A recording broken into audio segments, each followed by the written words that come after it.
Hello, and welcome to another show. Today we'll take a look at another top 10 underrated movies from the 1980s.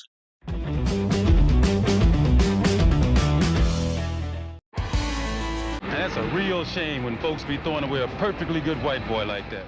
With the popularity of nostalgia-driven shows like Stranger Things, interest in 80s pop culture always seems to be taking new and exciting directions. One such example is the fascination with the classic movies of the decade.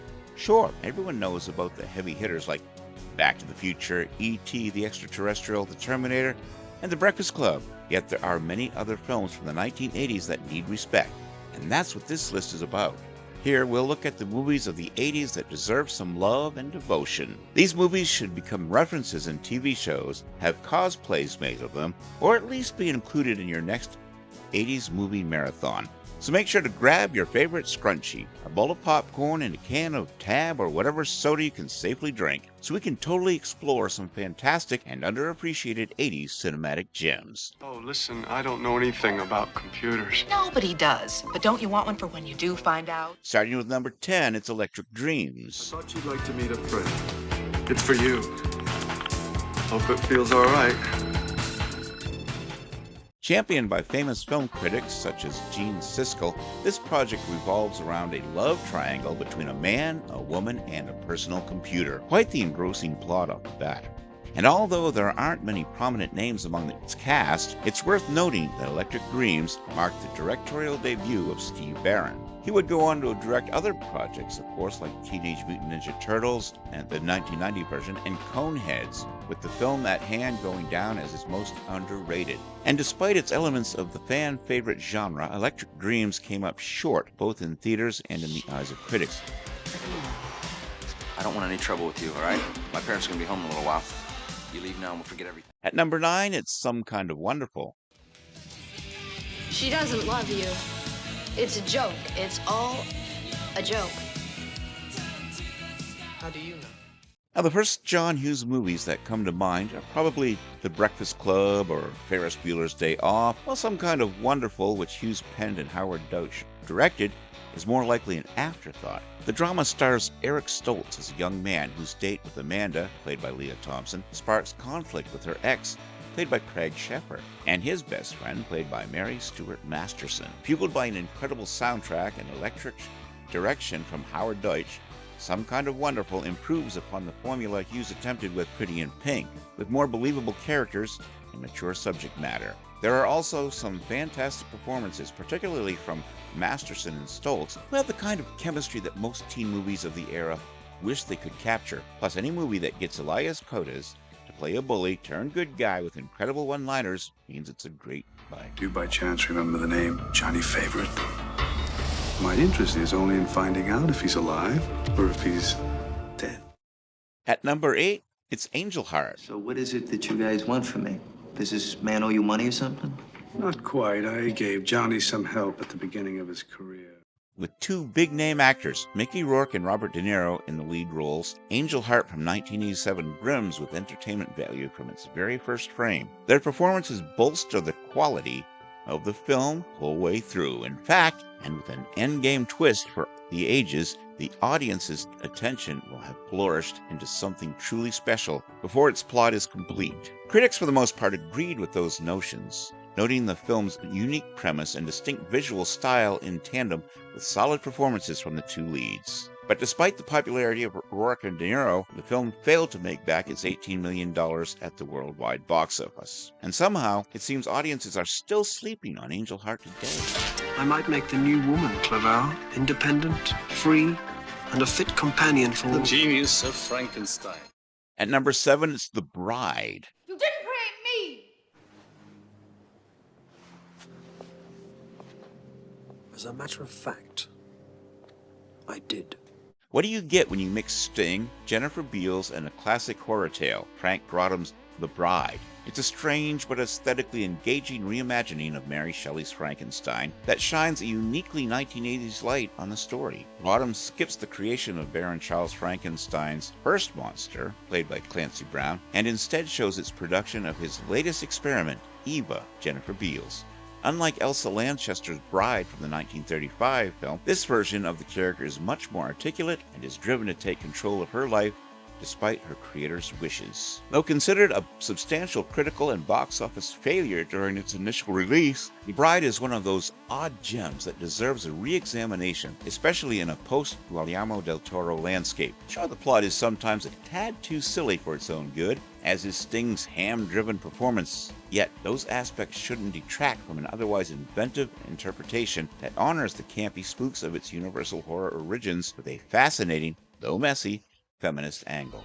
I'll be coming for her, and I'll be coming for you too. Sure you will, and I'll be waiting. At number 6 is Streets of Fire.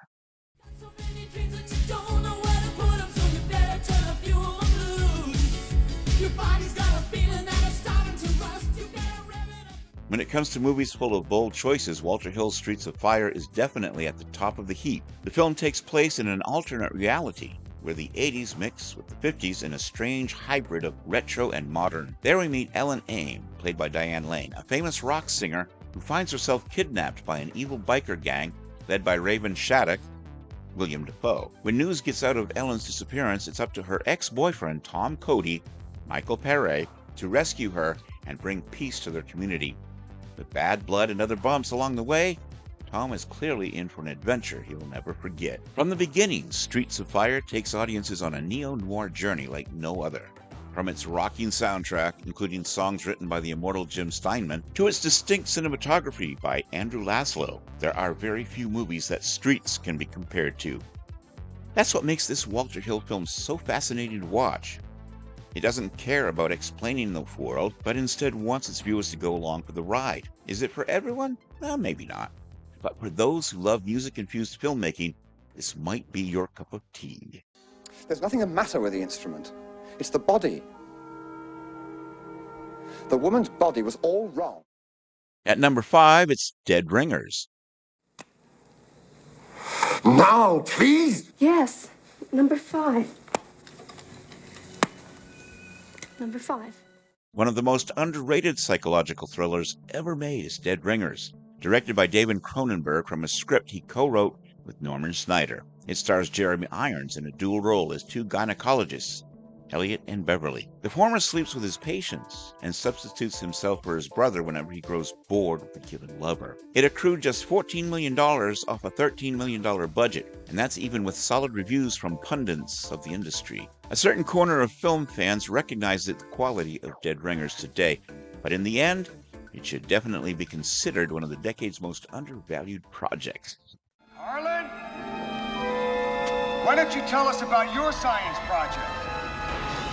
I'm working on it. At number 4, it's My Science Project. Hey, what's this piece of junk? Found it out at old Dawson Field. I figured maybe I could shine it up and pass it off to my science project.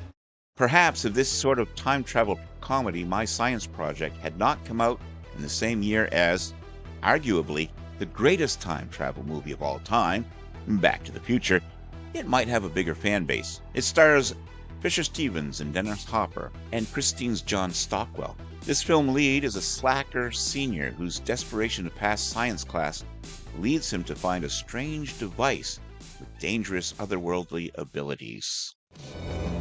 Still hungry for an introduction. The number 3 film is Phantom of the Opera.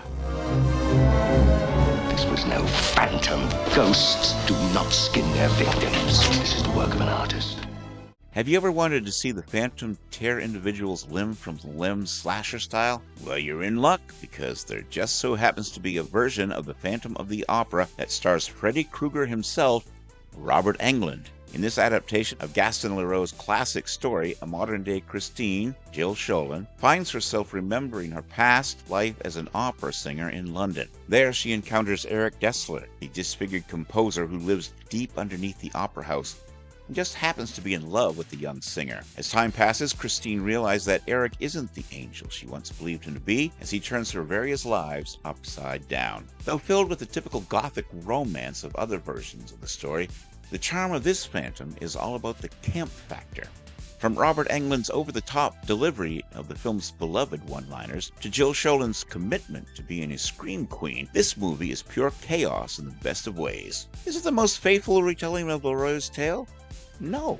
But the horror fans, or those who love the story, this is undoubtedly a retelling you'll never forget. I change cars like other guys change their f***ing shoes. I'm a thief. At number 2, it's Thief. I am self-employed. Guys steal ice. Just diamonds or cash. Fine. I'll make you a millionaire in 4 months. American actor James Caan has appeared in a variety of underrated projects, like The Gambler from 1974, in the decade prior to the release of the film at hand. There's also an overlooked sports film called The Program from 1993, released in the decade thereafter. But without a doubt, the most overlooked entry of Caan's acclaimed career would have to be Thief from 1981, written and directed by Michael Mann. It follows his titular character as a safecracker in Chicago, Illinois. And this isn't just among the more overlooked heist films ever made, or even among the movies in Caan's career. Everyone involved should have garnered much praise from critics and audiences alike, such as Tuesday Weld, Jim Belushi, and even Willie Nelson. Thanks to a well-written script, this is among the most intellectual thrillers you'll read about today, but its quality is arguably defined by the efforts of its cast. So you're Al Myers' kid? Yes, I am. You look pretty stupid to me. Thank you. And the number 1 underrated movie from the 1980s on this list is Better Off Dead. The truth is, I could outski you any day of the week. Oh, really? Yeah, you want a race? I'll take you on any day, sucker. Go that way, really fast. If you left the television on at night while you were dozing and Better Off Dead began playing, you'd be forgiven if you woke up the next morning assuming that it had all been imagined. Better Off Dead has the veneer of a typical 80s high school comedy, but it exists in a bizarrely surreal heightened reality that intermingles classic teenage woes with bizarre asides. This is a movie in which our teen hero, Lane Myers, played by John Cusack, who famously hated how this film turned out, gets fired from his job at a burger joint after the hamburgers he makes begin performing a Van Halen song. It's also a movie in which Lane repeatedly drag races 2 Japanese brothers, one who speaks no English at all, and the other who learned to speak English from sports commentator Howard Cosell. We haven't even gotten to the extremely persistent newspaper boy who ominously stalks the Meyer family because they owe him $2 for their subscription. Honestly, Better Off Dead is one of those movies where you either get the humor or you don't. If you do, it will become something that you quote to everyone all the time. Fair warning. That was our show for today. What did you think? What was your favorite underrated movie of the 1980s? Before you answer, be sure to check out the original list, which is in the comments below. I'd be honored if you subscribe to my channel, click the bell to stay informed, and check out my Carl Vincent Vampire Hunter franchise, also in the comments. Until next time, this is Kevin Given saying, live long and prosper, may the force be with you, and keep reaching for the stars.